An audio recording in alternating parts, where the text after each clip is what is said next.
Halo pemirsa, selamat malam. Senang sekali malam hari ini kembali menyapa Anda di Indonesia Business Forum bersama dengan saya, Celia Alexandra. Malam hari ini di tangan saya ada plastik. Nah, ini plastik sebelumnya harganya sangat terjangkau, tetapi saat ini harganya melonjak naik. Harga sebelumnya Rp16.000, bahkan tadi ketika saya cek harganya Rp24.000. Di beberapa wilayah harganya bahkan mencapai lebih dari 100% kenaikannya. Kalau ini tadi 50%, di beberapa wilayah 100%. Kok bisa harga plastik ini naik? Plastik ini bahan bakunya adalah nafta. Nafta kita 100% impor. 70%-nya kita ambil dari Timur Tengah. Pantas saja ketika eskalasi perang terjadi di Timur Tengah, industri petrokimia atau industri yang mengelola minyak bumi menjadi bahan kimia seperti plastik juga ikut terdampak. Tak hanya plastik, tapi kenaikan juga terjadi pada pupuk dan juga karet. Saya mau ajak Anda dulu, kita lihat bagaimana kemudian negara-negara yang menjadi produsen biji plastik di dunia berikut ini. Nah, kalau Anda bisa lihat di samping saya saat ini, Cina ternyata mendominasi produsen plastik terbesar di dunia, sekitar 34%. Disusul Amerika Serikat 13%, Arab Saudi 5%, dan Korea Selatan 5%. Disusul India 4%, Jepang 3%, dan Jerman 2%. Tapi uniknya, Korea Selatan bahkan saat ini menahan ekspor naftanya. Nah, kita juga lihat dulu bagaimana kemudian kebutuhan plastik di Indonesia. Di sini kita bisa lihat bagaimana kemudian nilai impor plastik di Indonesia yang mencapai 873,2 juta USD. Atau kalau saya ubah mata uangnya biar lebih mudah dimengerti dengan rupiah, itu 14,78 triliun rupiah. Kira-kira negara-negara mana saja yang berkontribusi terhadap impor plastik di Indonesia? Yang pertama adalah China. China ini 380,1 juta USD. Kemudian disusul Thailand, Korea Selatan, Amerika Serikat, dan juga Arab Saudi. Ini khusus untuk pemasok utama plastik, bukan biji plastik, pemirsa. Nah, kalau kita lihat tadi, ternyata 100% kita impor biji plastik atau nafta. Bagaimana kemudian kita menghadapi kondisi melonjaknya harga plastik di pasaran? Dan diversifikasi apa yang harus kita lakukan agar kita tidak lagi ketergantungan terhadap impor plastik? Kami akan bahas bersama narasumber yang sudah saya siapkan untuk Anda. Ternyata pemirsa, ketergantungan kita terhadap plastik dan juga impor kita 100% ini menjadi masalah sekarang. Kalau kita melihat, memang ternyata rata-rata kalau kita berbelanja begitu di pedagang kaki lima, rata-rata kita membutuhkan plastik ini sebagai wadah, sebagai kemasan begitu. Sebelum bahas lebih lanjut, saya juga harus sapa nih narasumber yang sudah kami hadirkan di Indonesia Business Forum saat ini. Yang pertama Muhammad Putra Hutama, tenaga ahli utama KSP. Selamat malam Mas Lama, apa kabar? Selamat malam Mbak. Kabar baik ya tentunya Mas. Saya juga ingin menyapa ada Pak Abdullah Mansuri, Ketua Umum Ikatan Pedagang Pasar Indonesia, IKAPI. Selamat malam. Tampaknya agak muram sedikit wajahnya. Iya. Nanti kita murang harus sangat sebenarnya, bukan muram dikit. Kita harus dengarkan ceritanya nanti, Pak Mansuri. Saya juga harus menyapa narasumber lainnya, ada Pak Fajar Budiono, Sekjen Asosiasi Industri Olefin, Aromatik, dan Plastik Indonesia, INAPLAS. Selamat malam Pak Fajar. Selamat malam juga, salam sehat. Kabar baik Pak? Kabar baik, alhamdulillah. Saya pikir kabarnya buruk hari ini. Wah, sekarang sudah kenyataan senjata jadi agak cerah sedikit. Oh gitu, oke, pantas wajahnya sudah mulai berseri-seri begitu ya Pak Fajar. Saya juga mau menyapa ini narasumber kita, ada Teguh Rifki, Ekonom LPM FEB UI. Halo Mas. Malam. Baik, selamat malam. Saya juga ingin menyapa, ada testimoni kita, ada Pak Ali Masun, Ketua Umum Asosiasi Pedagang Kaki Lima Indonesia, APLI. Selamat malam, Pak Masun. Oke, tegas sekali Pak Ali ya. Itu menunjukkan bahwa wah susah sekali ini di lapangan saat ini, betul Pak? Betul. Oke. PKL lagi susah. Lagi susah. Ya. Di sampingnya juga kami hadirkan, ada langsung pedagang kelontong, Ibu Wati. Selamat malam Bu Wati. Baik, saya langsung akan tanyakan ke Bu Wati. Bu Wati ini pedagang kelontong. Boleh diceritakan dulu kebutuhan plastiknya itu biasanya apa saja? Ya, terima kasih. Kebetulan di dagangan saya ini kebutuhan plastik hampir 60% kita menggunakan plastik. Selain saya dagang makanan juga saya dagang minuman seperti kopi, teh manis gitu dan kemasan-kemasan plastik lainnya. Sebelumnya itu saya membeli gelas teh manis itu dengan harga 16.000 per pak, isinya 50. Dan sekarang hari ini saya beli seharga 25.000 per paknya. 25.000 per pak, bahkan Iya. lebih mahal daripada punya saya tadi ya Bu Wati ya? Sangat mahal. Oke, Bu Wati, berarti kenaikan ini sangat berdampak dong? Sangat berdampak, soalnya kita di pasaran itu kayaknya buat menaikkan harga itu sulit. Nggak naik harga aja, pembelinya segitu-gitu aja, apalagi kita menaikkan harga gitu. Oke, ini mulai terjadi kenaikan. Menurut ibu-ibu kan pasti beli tiap hari nih Bu, atau beberapa hari sekali begitu. Kira-kira kenaikannya tuh mulai terasa, terlihat, membebani itu kapan? Dari hari Jumat itu benar-benar kaget juga sehabis Lebaran. Jumat kemarin? Oke. Kita beli gelas itu dari biasa 16.000 tiba-tiba 20.000. Nah pas hari Sabtunya itu kita dapat kabar harga gelas sekarang 23.000 ya Bu gitu. Itu hari Sabtu. Mungkin besok-besok bisa naik lagi dan ternyata hari ini saya beli dengan harga 25.000. Oke, kira-kira Bu Wati nanya nggak sih sama penjualnya begitu? Kok bisa harganya naik? Pasti kita nanya, ya ampun, masa setiap hari naik gitu, terus kita jualannya gimana gitu, kita untungnya dapatnya dari mana kalau misalkan harga gelasnya aja sampai segitu gitu. Dan kan kita jual harga, ya hanya satu gelas 4.000. Oke, sebelum nanti kita lanjutkan, saya sepertinya punya video-video yang viral begitu ya di media sosial, saya tunjukkan dulu untuk Anda nih pemirsa. Nah kalau kita lihat saat ini unik. Saya tuh bingung sebenarnya, apakah ini memang gimmick-gimmick konten saja di media sosial yang sampai akhirnya mengganti plastik menjadi daun pisang. Tapi apakah ini kemudian sebagai salah satu bentuk protes karena kenaikan harga plastik di pasaran? Nah ini bahkan paket dibungkus pakai daun pisang. Ini kalau sampai ke tempat saya mungkin daun pisangnya berubah jadi warna kuning kali ya pemirsa ya. Ini paket. Kemudian ada juga yang menggunakan daun unik lainnya seperti daun jati. Ini juga es teh manis minumnya pakai daun plastik. Daun plastik lagi, daun pisang maksud saya. Jadi ini kalau mau minum berarti makan sambil megang daun pisang agak ribet juga. Saya bingung ini gimana konsepnya. Oke, ini ada beragam ya, ternyata beragam atraksi. Saya bisa katakan ini atraksi karena ini lumayan unik menurut saya begitu dengan menggunakan beragam daun-daun kemudian digantikan untuk menggantikan plastik yang saat ini memang sering sekali kita gunakan. Saya mau tanya ke Bu Wati. Bu Wati kepikiran hal yang sama atau gimana sebenarnya? Kepikiran ribetnya kali ya. Oke, ribetnya. Tapi Ibu sempat ngelihat konten-konten ini di media sosial? Sempat saya lihat. Saya sendiri pun bikin konten waktu itu kan mengenai harga plastik. Oke, Ibu bikin konten apa waktu itu? Waktu itu saya sempat ngeluh sih, cuma di TikTok saya pribadi gitu, di medsos saya pribadi aja. Oke, apa yang Ibu sampaikan, Bu? Ya, saya sampaikan kepada pemerintahan yang saat ini ya kan, yang sedang berjalan, mengeluh benar dengan harga plastik yang benar-benar naiknya itu di luar nalar, gitu. Sehingga membuat kita para pedagang kecil ini kesulitan dalam mencari untung atau menjual kembali dagangan kita. Itu aja sih. Oke, modal kini terasa seperti beban begitu ya? Iya, betul. Saya akan langsung sebelum nanti saya ke Pak Masun, saya mau pergi untuk bertanya dulu ini kepada Pak Mansuri. Pak Mansuri, apakah juga Anda melihat bahwa video-video konten tadi itu bukan hanya gimmick belaka, tapi memang terjadi karena bentuk mungkin protes dari masyarakat, karena merasa sudah tertekan, atau seperti apa? Ya yang pertama mungkin sarkas ini ya, ini protes bahwa pemerintah datang dong bantu kita gitu, seakan-akan gitu. Itu yang pertama. Yang kedua, saya perlu sampaikan bahwa ada pergeseran kebiasaan ya.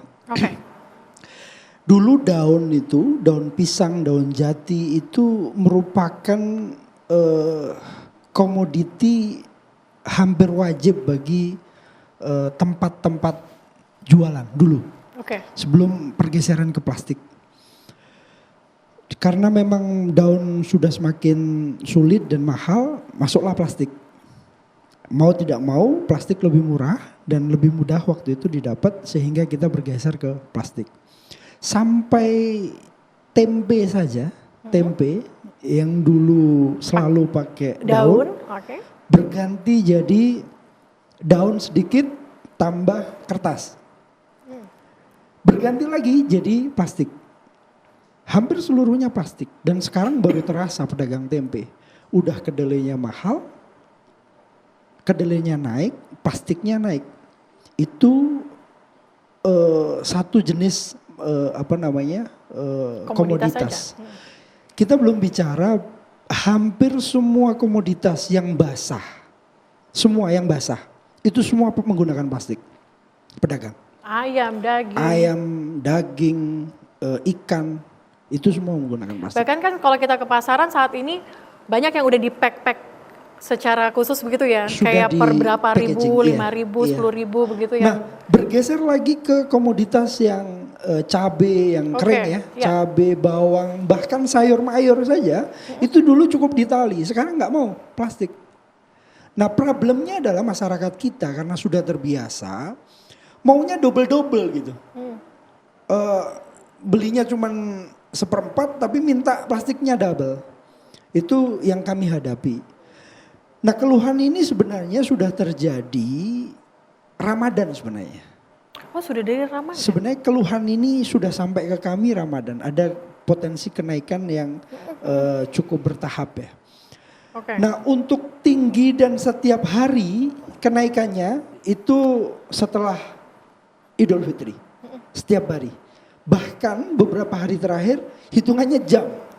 Teman-teman cerita ke saya habis beli terus datang lagi mau beli lagi, kan kami itu pedagang biasanya belinya kiloan ya. Ya. Jadi begitu datang lagi harganya sudah naik. Nah, di sisi yang lain mereka mau mengakumulasikan harga itu diprotes sama emak-emak, sama pembeli diprotes. Jadi mau tidak mau kami meminta mereka pedagang untuk sabar sembari kami menggelorakan kembali, menyampaikan kembali upaya-upaya pergeseran kembali, pergeseran ulang yang masih memungkinkan, menggunakan daun kah, menggunakan tumbler kah, yang tumbler itu memungkinkan untuk bisa bertahan cukup lama. Karena situasi ini kami tidak tahu kalau itu terus berlanjut, ini cukup sulit bagi pedagang karena pedagang sendiri nggak bisa mengakumulasikan harga dagangannya ditambahkan dengan harga plastik. Itu problem tuh, dan kenaikannya hampir 100%. Hampir 100% itu memang benar terjadi ternyata di lapangan. Bukan hanya 50% seperti yang tadi saya sampaikan gitu. Baik, kita akan coba nanti kemudian dalami lagi ya begitu ya. Pak Mansur, saya juga akan tanya kira-kira kalau dari Inaplas melihatnya apakah memang sudah terjadinya betul pada setelah atau saat Ramadan kemarin atau beberapa hari yang lalu seperti kata Bu Wati tadi pada pekan lalu. Usai jeda ya, Pak Fajar tetaplah bersama kami di Indonesia Business Forum.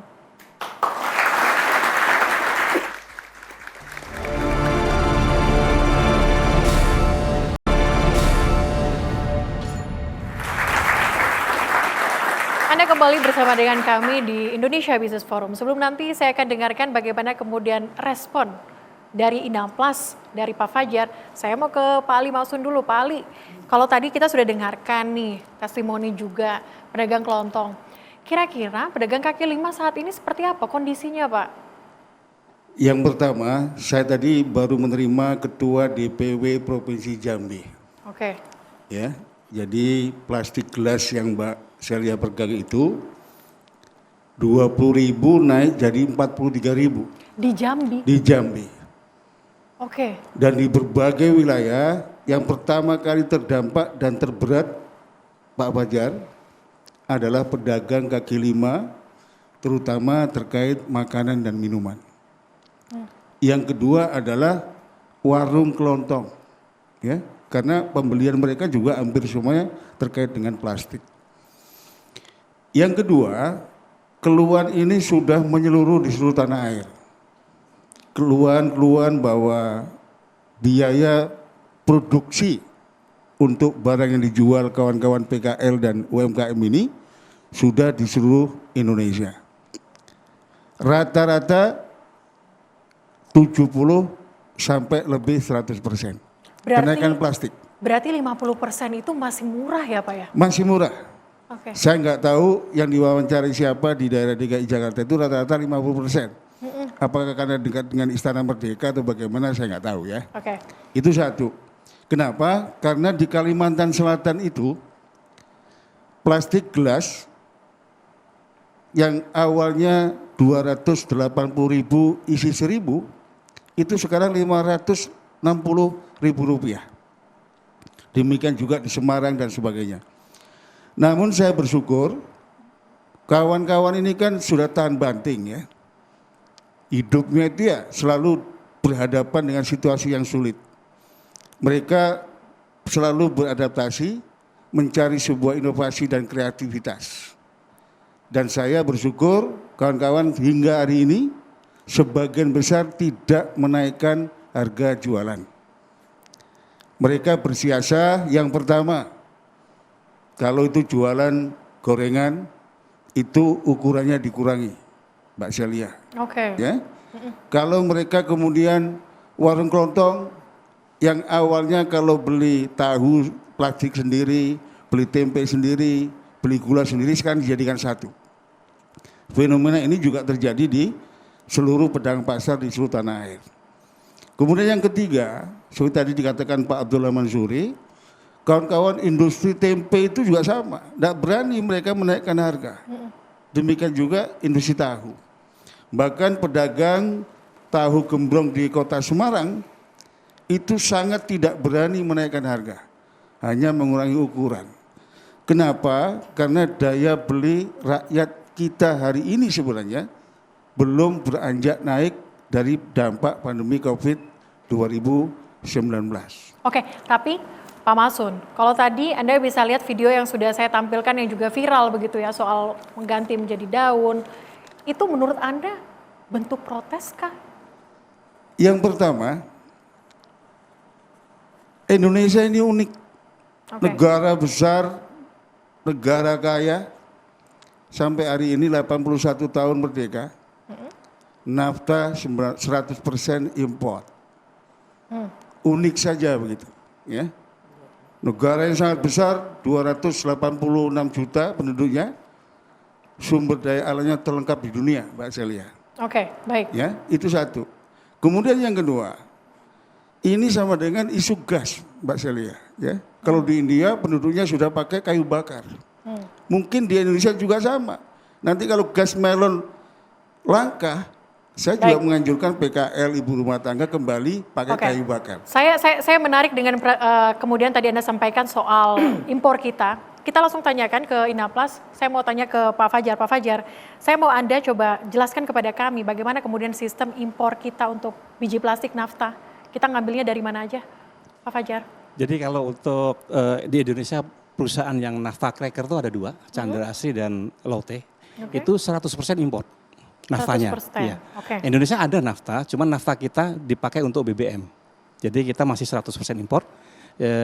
Lotte 2 juta ton, baru diresmikan kemarin. Mungkin sekarang lagi naikkan utilisasi karena baru berapa bulan. Kalau Chandra Asri sendiri tadinya 2 juta ton mau ke 4 juta ton, tapi karena terkendala segala macam dan lain hal, akhirnya Chandra Asri mengakuisisi refinery Shell yang ada di Singapura. Jadi praktis Chandra Asri secara bisnis mereka sudah terintegrasi dengan refinery. Pertamina sendiri juga sebenarnya sudah ada untuk bahan baku plastik terutama polipropilin, dia sudah terintegrasi juga dengan refinery. Ini yang paling tahan banting terhadap posisi sekarang karena yang diimpor adalah crude, bukan nafta. Nah yang cilakannya kalau kita nafta yang 100% saat ini Chandra Asri terganggu dan Lotte terganggu itu 70% nafta kita memang importnya dari Middle East. Sehingga ketersediaan nafta ini jadi bermasalah dan ini tidak hanya di Indonesia, hampir semuanya bermasalah juga yang nafta cracker. Jadi di dunia ini bahan baku plastik yang berdasarkan nafta cracker sebagai bahan baku itu masih mendominasi, kira-kira masih 40% lah. Selebihnya ada terintegrasi dengan refinery, ada juga dari coal to petrochemical. Oke, saya pengen tahu ini nafta cracker sama nafta yang biasa. Saya sebagai orang awam nih, saya pengen tahu Pak Fajar apa bedanya, apakah ini sama atau bagaimana sih Pak? Nafta cracker itu nafta di crack menjadi monomer. Monomer itu C2, C3 yang kemudian nanti akan menjadi polipropilin, polietilen, biji plastik tadi. Oke. Kalau yang nafta biasa yang dihasilkan Pertamina itu memang nafta sama sebenarnya, barangnya sama. Cuman karena Indonesia masih butuh BBM subsidi, naftanya dipakai untuk BBM. Jadi nafta yang BBM yang RON tinggi dicampur dengan nafta yang RON rendah sehingga ketemulah itu bensin yang RON 90-92. Oke, Gitu. tapi kalau Anda melihat kenaikan yang terjadi saat ini, apakah sebenarnya Indonesia pernah menghadapi hal serupa? Iya, jadi kalau kita bicara statistik 98. Oke. Kita pernah krisis agak lumayan besar.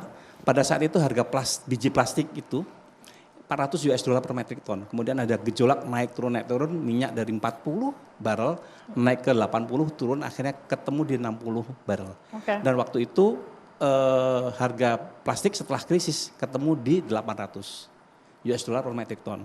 Kemudian di tahun 2008 krisis kembali dari harga $800 per metric ton naik menjadi bahkan sampai ke $2.100 per metric ton. Akhirnya ketemu titik baru, harga baru ada di 950 sampai 1050 per metric ton.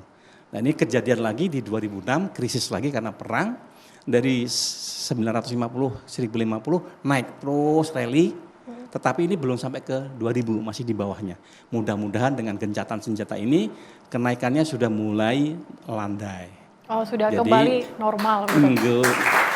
Oke, baik. Tadi kita sudah dengarkan beberapa kemudian tanggapan. Sebelum nanti saya ke Mas Tama dari pemerintah untuk kemudian menanggapi segala kemudian yang disampaikan tadi oleh para pedagang, saya mau dengarkan dulu, kita dengarkan bersama bagaimana kemudian pendapat dari masyarakat yang juga berperan sebagai konsumen berikut ini. Kita mulai dari kantong kresek ini yang biasanya 64.000 sekarang 107.000. Yang biasa ketengan cuma 14, kita di sini udah ketengan 23.000. Berarti hampir 40.000 ya? Hampir 40.000 seikatnya naiknya. Untuk ini. Terus kalau untuk plastik dia ada plastik ini biasanya buat kiloan dia biasanya harga 34.000 sekarang 54.000 per pack. Yang biasa kita ketengan 10.000 sekarang 15.000.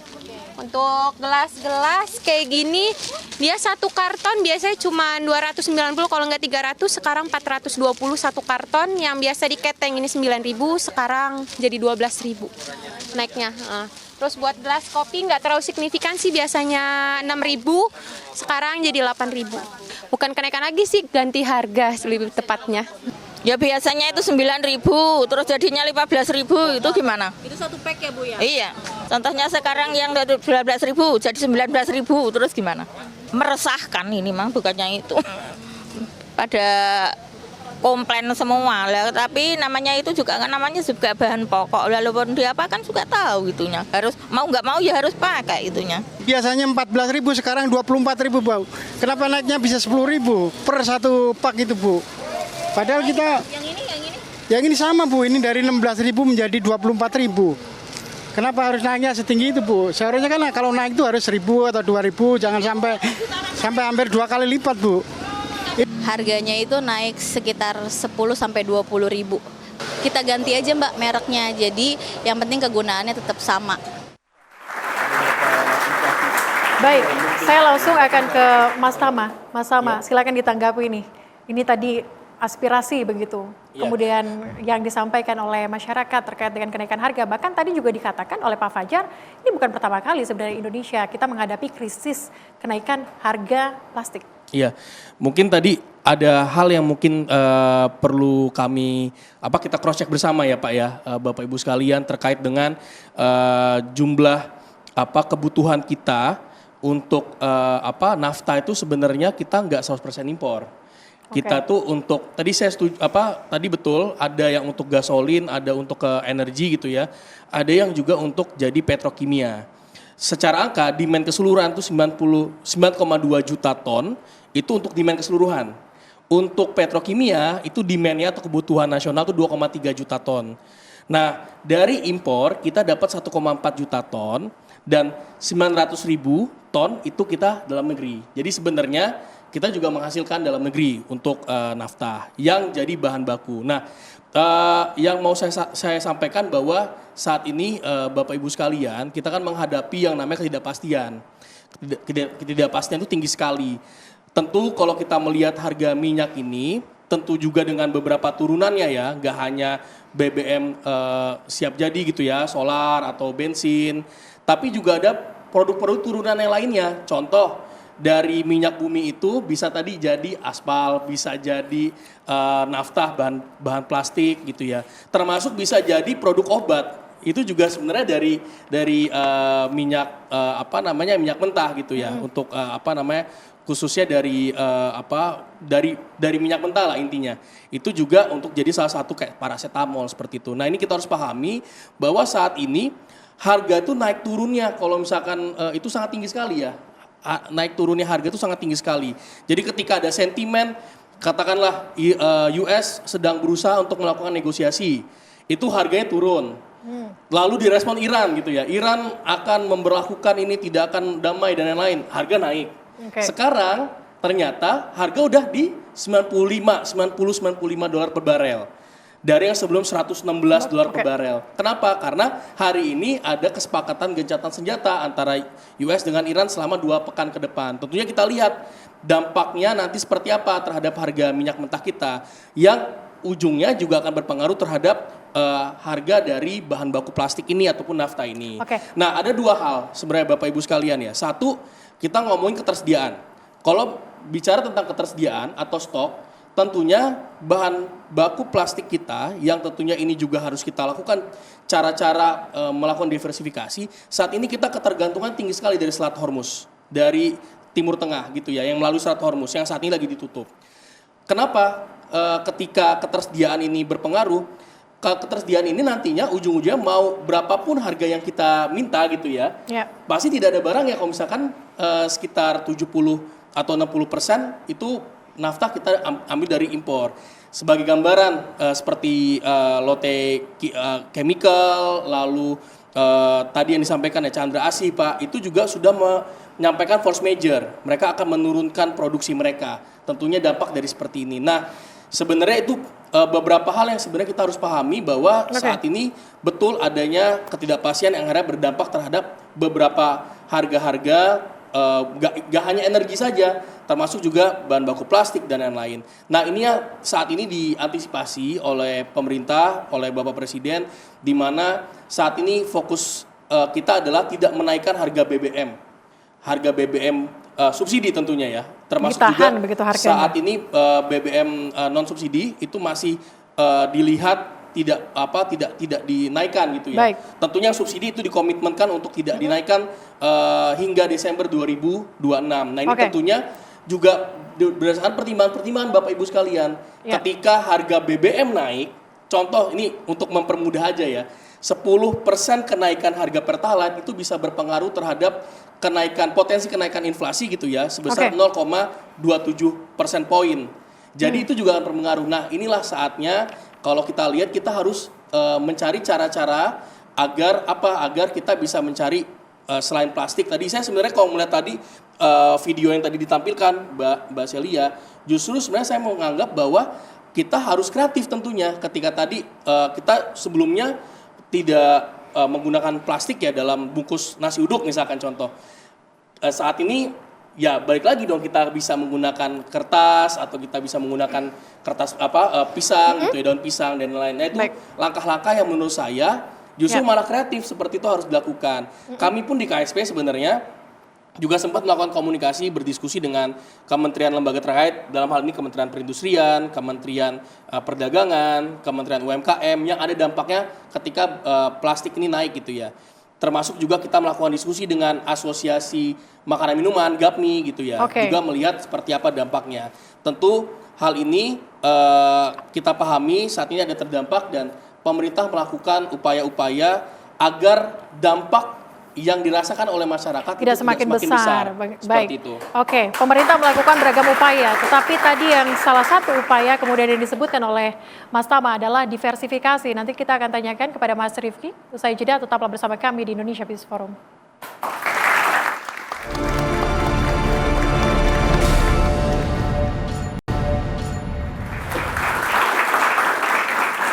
Anda kembali bersama dengan kami di Indonesia Business Forum. Saya langsung ke Mas Rifki. Mas Rifki, Anda sebagai ekonom melihat kondisi saat ini terjadinya perang begitu di Timur Tengah.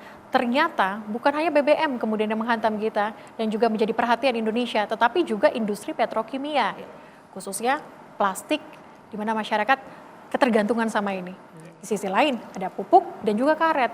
Gimana tanggapan Anda? Oke, pertama mungkin yang perlu kita highlight adalah ini kan bukan case yang spesifik untuk Indonesia, di mana banyak negara lain pun terdampak dengan kondisi yang terjadi. Dengan kondisi Selat Hormuz saat ini. Nah, kalau kita lihat memang banyak negara lain yang terdampak. Pertanyaan berikutnya adalah apa yang harus dipikirkan pertama, gitu, dengan berbagai tekanan ini, tekanan inflasi, tekanan kelangkaan barang dan seterusnya. Apa yang kemudian perlu menjadi fokus paling tidak dari sisi pemerintah, gitu. Nah, yang saya highlight sebetulnya sekarang itu adalah pertama perlu dipikirkan bagaimana daya beli ini tetap terjaga, gitu, oleh masyarakat. Nah, kalau kita bicara dari tekanan harga dan adanya kelangkaan barang, tentu produsen itu akan memiliki dua pilihan. Satu, mempastru kenaikan harga tadi ke konsumen, atau kemudian dia menggerus profit marginnya, gitu. Nampaknya sekarang yang terjadi mulai kombinasi keduanya, gitu. Karena kalau profit margin kemudian berlanjut untuk tergerus, pasti kan akan mencapai titik rugi, gitu. Sehingga mau tidak mau ini akan dipastru ke konsumen. Nah, saat konsumen yang perlu dipikirkan adalah daya beli dari konsumen itu sendiri. Kita lihat sekarang pemerintah berkomitmen untuk misalnya tidak menaikkan harga BBM bersubsidi. Tapi kan tekanan harga kita tahu ternyata bukan hanya dari BBM saja, gitu, tapi ternyata dari plastik bisa, dari hal-hal lain juga bisa, gitu. Nah, gimana sekarang kemudian prioritas fokusnya, gitu. Nah, menurut saya prioritas fokusnya adalah pertama ke masyarakat miskin dan rentan, gitu. Apa yang pemerintah perlu lakukan di sini? Berkaca ke kasus 2022 dan pandemi COVID adalah pemerintah itu perlu menjaga daya beli terutama masyarakat miskin dan rentan, gitu. Nah, ini yang saya rasa perlu juga dilanjutkan sekarang, gitu. Bagaimana kemudian jaring pengaman sosial, bantuan sosial perlu diekspansi, gitu. Karena kenaikan harga at one point pasti produsen akan mempastru, gitu. Karena kalau nggak dipastru pasti akan rugi, gitu. Atau bahkan berpengaruh negatif terhadap dunia usaha. Nah, ini yang perlu dipastikan adalah saat dipastru masyarakat tetap memiliki daya beli, gitu, untuk memenuhi paling tidak kebutuhan dasar. Dan kita tahu tadi plastik itu kan sangat bergantung terhadap barang-barang kebutuhan belanja dasar, toko kelontong, pedagang kaki lima dan seterusnya. Jadi ini yang saya rasa next step perlu dipikirkan, bagaimana kemudian daya beli bisa tetap terjaga. Nah, ini nanti implikasinya adalah bagaimana pemerintah betul-betul mengalokasikan atau memprioritaskan postur APBN ke depannya. Oke, memprioritaskan dan memfokuskan kepada postur APBN kita agar daya beli kita ini tetap terjaga. Tetapi kemudian muncul diversifikasi. Sebelum nanti saya akan tanyakan kepada Mas Rifki, saya mau tanya dulu ke Pak Fajar. Pak Fajar, apakah ini sudah muncul kemudian di benak produsen, maksud saya industri, kemudian melakukan diversifikasi, mungkin tidak 70% ngambil dari Timur Tengah, ataupun memanfaatkan apa yang kemudian menjadi hasil-hasil bumi kita begitu dari dalam negeri, atau bagaimana? Jadi ada dua hal di industri hulunya, ada 3 yang bisa kita lakukan. Yang pertama mencari alternatif pasokan nafta. Kita sudah mulai dapat dari Amerika, tetapi itu butuh waktu 50 hari sehingga nanti pola distribusinya, pola struktur harganya akan berbeda. Kemudian yang kedua, kita juga bisa mengganti nafta menggunakan kondensat. Nah, kondensat itu sebenarnya di Indonesia ada dan kita sudah gunakan dari Masela. Tinggal nanti dari sumur-sumur gas yang mempunyai light kondensat dan sumur-sumur pengolahan LPG yang menghasilkan kondensat itu bisa kita pakai. Nanti mohon kita duduk bareng, kira-kira kondensat ini ada di mana, ada berapa, dan itu kapan kita bisa gunakan. Yang kedua, kita juga bisa menggunakan LPG sebagai pengganti nafta. Tapi kendalanya LPG ini masih ada biaya masuk 5%. Nah, ini mohon dikaji ulang agar nanti LPG ini bisa biaya masuknya bisa dihilangkan sehingga bisa kompetitif untuk substitusi nafta tadi. Itu dari sisi industri hulu. Dari sisi industri hilir itu ya kita juga harus melakukan inovasi-inovasi. Yang pertama kita down gauging dulu ukuran kita, kurangin berat kita kurangin atau dimensi kita kurangin tanpa mengurangi fungsi dari plastik itu sendiri. Contoh kalau kita keripik singkong menggunakan plastik 100 mikron, kita kurangi jadi 80 mikron sehingga kan 20%. Jadi lebih hemat. Tapi konsekuensinya lifetime-nya jadi berkurang paling-paling dari 6 bulan ke 5 bulan. Dan untuk plastik-plastik yang tidak bisa di down gauging bisa juga menggunakan recycle material. Jadi ditambah dengan recycle material. Contoh di salah satu perusahaan air minum yang terkenal, mereka sudah menambahkan recycle untuk botol PET-nya. Jadi botol itu sudah ada di PET dan itu bisa menurunkan ongkos produksi juga. Kemudian untuk kantong kresek itu sudah 100% recycle material, itu bisa digunakan. Bangku bakso itu 50% sudah recycle material. Itu recycle dilakukan oleh industri recycle di Indonesia. Industri recycle di Indonesia itu kapasitasnya 2 juta ton. Dan baru terutilisasi 1,5 juta ton. Artinya masih ada 500.000 lagi yang bisa kita manfaatkan. Kendalanya adalah manajemen pengolahan sampahnya. Karena bahan bakunya kan dari sampah ini.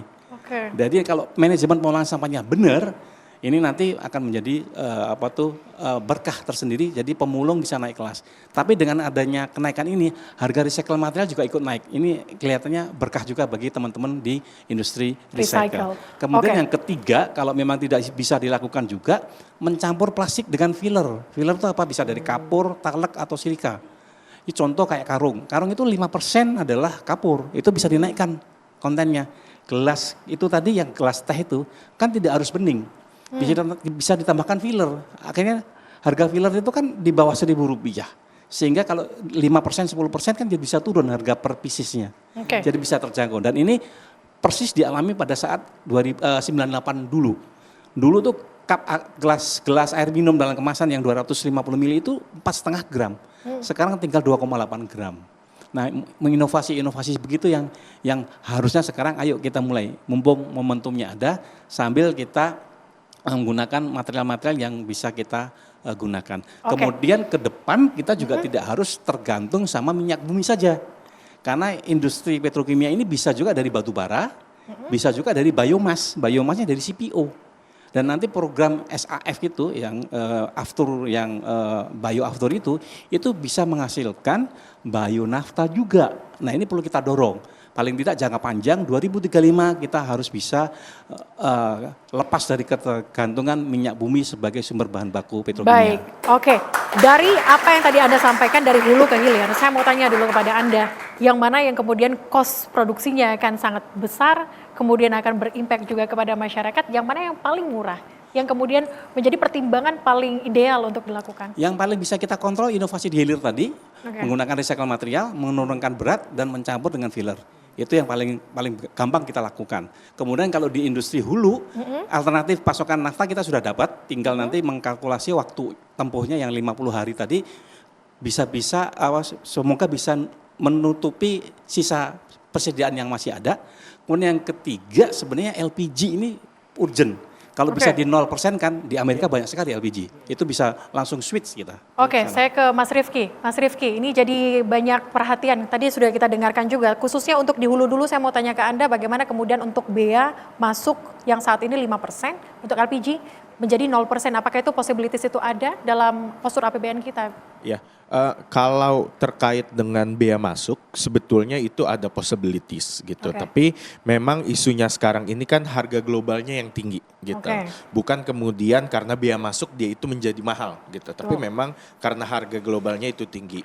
Itu bisa dieksplor. Tapi saya rasa memang ada banyak alternatif-alternatif lain yang lebih urgent ya dan lebih efektif gitu. Artinya kalau bea masuk dihilangkan tapi harga globalnya tetap tinggi, ujungnya pun di harga masyarakat tetap tinggi gitu. Nah, sedangkan fokus utamanya adalah bagaimana menjaga daya beli gitu. Nah, saya rasa ini yang perlu lebih prioritas gitu ketimbang kita menimbang bea masuk gitu. Pertama kita pikirkan kalau harga plastik naik, lalu kemudian harga jual barang-barang di masyarakat naik, bagaimana ini kemudian terhadap masyarakat memenuhi kebutuhan dasarnya gitu. Nah, ini yang saya rasa rasa postur APBN yang perlu dipikirkan gitu. Apakah kemudian melakukan ekspansi perlindungan sosial, jaring pengaman sosial, dan ini dilakukan saat 2022 saat kemudian harga minyak naik tinggi, masyarakat miskin dan rentan diproteksi oleh APBN. Nah ini yang saya rasa sejauh ini belum terlalu dieksplor gitu. Padahal dampaknya sudah terasa di masyarakat, salah satunya melalui harga plastik ini. Oke, proteksi itu penting dilakukan. Mungkin sedikit aja Anda bisa tanggapi dari sektor hulu ataupun hilir yang harus kita lakukan, kira-kira yang mana yang menjadi prioritas selain kemudian proteksi ke masyarakat? Saya rasa yang perlu dipikirkan sekarang kalau dari hulu itu memang tidak banyak yang bisa dilakukan. Kenapa? Karena ini memang shocknya dari eksternal gitu. Beda kecuali kemudian kenaikan harga ini karena faktor domestik. Tapi ini faktor eksternal, di mana kita tidak bisa kemudian menginfluence outcome yang terjadi di Timur Tengah. Kalau kita lakukan diversifikasi, misal menurut Anda hulu atau hilir yang menjadi prioritas utama?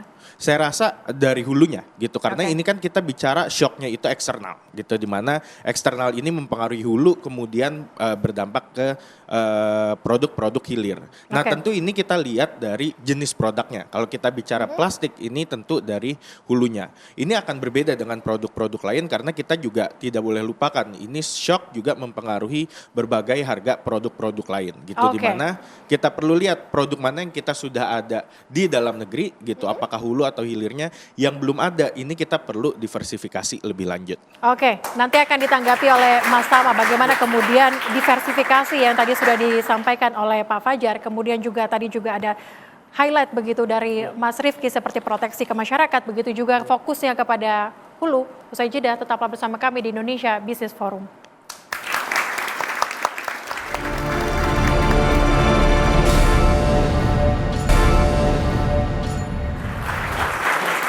Kembali bersama dengan kami di Indonesia Business Forum. Saat ini kita di segmen terakhir. Saya akan dengarkan langsung dari Mas Tama. Mas Tama, bagaimana pendapat Anda? Ya, baik. Beberapa hal tadi saya sepakat ada hal-hal yang harus dilakukan ya. Itu pun juga sebenarnya sudah dilakukan exercise. Kayak contoh Pak, tadi LPG ada bea masuk 5%.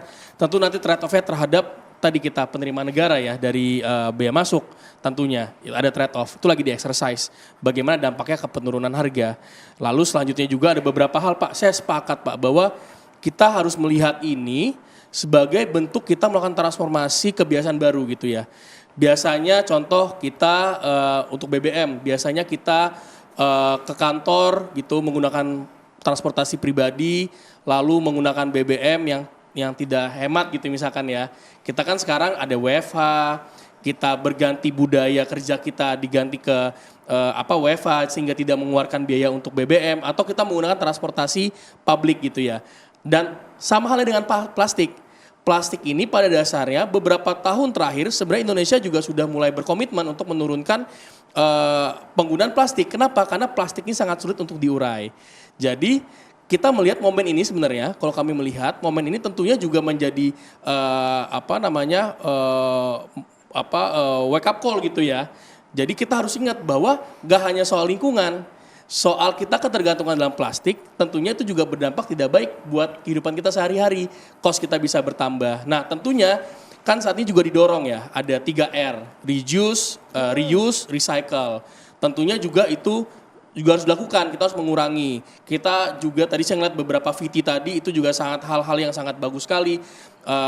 Juga didorong untuk menggantikan plastik menjadi kertas gitu ya, menggantikan plastik menjadi daun pisang gitu. Itu juga hal yang sangat baik untuk menurunkan ketergantungan kita dari plastik, dan juga tentunya kita juga bisa melakukan hal yang baik untuk lingkungan kita gitu. Nah, terakhir yang mungkin bisa kami sampaikan, tentunya saat ini ketidakpastian ini kan tentunya masih sangat tinggi. Saat ini kita mungkin bisa bernafas lega dulu karena Selat Hormuz dibuka, gencatan senjata itu ada gitu ya. US dengan Iran sepakat untuk gencatan senjata, dan akhirnya itu membuat Iran juga membuka Selat Hormuznya. Dampaknya apa? Dampaknya kapal-kapal tuh bisa lewat. Nah, kapal bisa lewat artinya harga juga turun. Contohnya sekarang kalau tadi dilihat juga harga udah turun ke $90 per barel. Nah, ini tentunya kita melihat ketidakpastian ini masih tinggi sekali, dan tentu kebijakan pemerintah akan adaptif. Saya sepakat dengan beberapa hal tadi. Dengan kita harus mendorong adanya bantalan sosial, kita di bulan Maret kita masih ada program bantuan pangan saat itu. Bantuan pangan yang diberikan terhadap 35,04 juta keluarga penerima manfaat atau desil 1 sampai 4. Ini kan katakanlah ini yang miskin, kelompok miskin dan kelompok rentan. Ini yang dilindungi oleh pemerintah gitu ya. Itu juga akan tentunya ke depannya ketika ini dilihat kemungkinan tadi kan itu juga bisa dilanjutkan. Tentunya saya sepakat, ini kan lagi di exercise Bapak-bapak sekalian. Oke, baik. Kita berharap ini cepat selesai dan akhirnya tentunya berdampak baik terhadap masyarakat. Oke, saya ke Pak Mansuri, apa yang ingin disampaikan khususnya dengan kenaikan harga ini? Yang pertama kami sepakat dengan teman-teman pedagang kaki lima dan organisasi pedagang yang lain bahwa daya beli kita masih lemah. Karena daya beli masyarakat masih lemah, maka kami mendorong agar ini menjadi perhatian, plastik ini menjadi perhatian. Kebiasaan ini harus berubah, itu otomatis. Tetapi untuk menuju ke sana, kalau tidak salah saya melihat bahwa ada kebutuhan plastik di retail modern, di pasar tradisional dan kurang lebih sekitar 40%, di retail modern kurang lebih sekitar 60%, kurang lebih begitu. Tapi di retail modern itu sudah berbayar plastiknya untuk yang plastik kemasan. Nah, momentum ini sesungguhnya penting untuk kita dorong agar pemerintah memperkuat agar proses pembuatan itu dilakukan secara kreatif. Contoh tadi disebutkan oleh Pak Fajar, harus ada daur ulang, ada pengurangan. Itu penting agar harganya bisa ditekan. Dan tidak bergantung juga. Dan tidak bergantung. Yang kedua yang paling penting adalah kita mendorong agar pedagang atau masyarakat, pembeli, ayo berupaya untuk tidak memaksa pedagang karena kami tidak bisa mengakumulasikan harga ini naik. Pembelinya sudah sulit, kita nggak mungkin gara-gara plastik itu harganya kita naikin, nggak mungkin.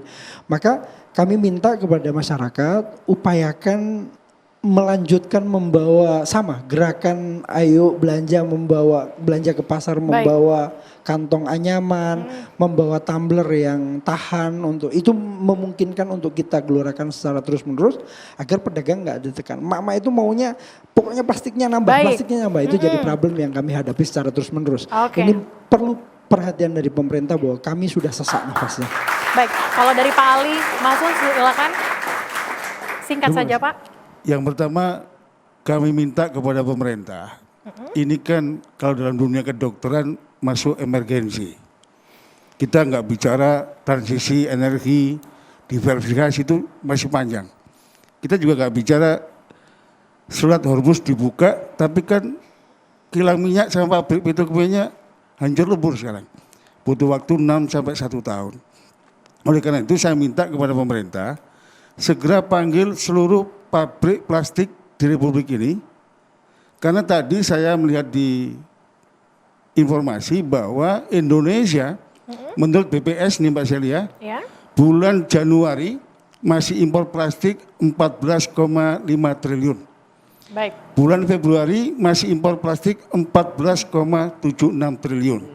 Artinya stok ini masih ada di sektor hulu. Saya minta pemerintah segera panggil seluruh pabrik plastik. Yang kedua, ini juga tidak menutup kemungkinan ada penimbunan, Mbak Celia. Karena ini ada istilah aji mumpung gitu ya. Oleh karena itu saya minta pemerintah melakukan inspeksi, investigasi kemungkinan penimbunan. Yang terakhir, kalau memungkinkan ketika pemerintah panggil pabrik plastik, lakukan operasi pasar. Kita nggak mungkin merubah culture, perilaku dari plastik ke daun jati, daun pisang dalam waktu sangat mendadak. Saya kira begitu. Oke, Mas Tama, tanggapi singkat saja. Iya betul. Tadi saya juga sempat ini karena tadi live ya, saya juga dikontak sama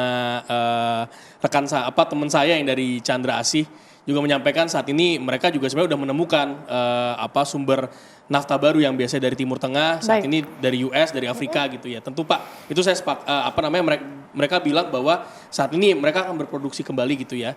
Dan saya juga sepakat Pak, bahwa apa yang tadi disampaikan, tentu kita harus melihat juga jangan sampai ada yang memanfaatkan. Di posisi kayak gini nih, kita juga harus menguji nasionalisme kita, termasuk juga yang melanggar hukum ya harus ditindak. Tadi ketika ada penimbunan ya tentu harus ditindak. Baik. Bagus sekali masukannya, Pak.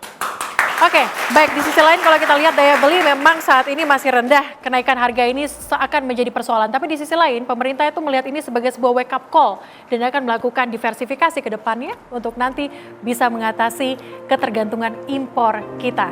Terima kasih Bapak-Bapak yang hari ini juga menjadi narasumber kita pada kesempatan kali ini. Terima kasih juga adik-adik mahasiswa dari Universitas Bakri.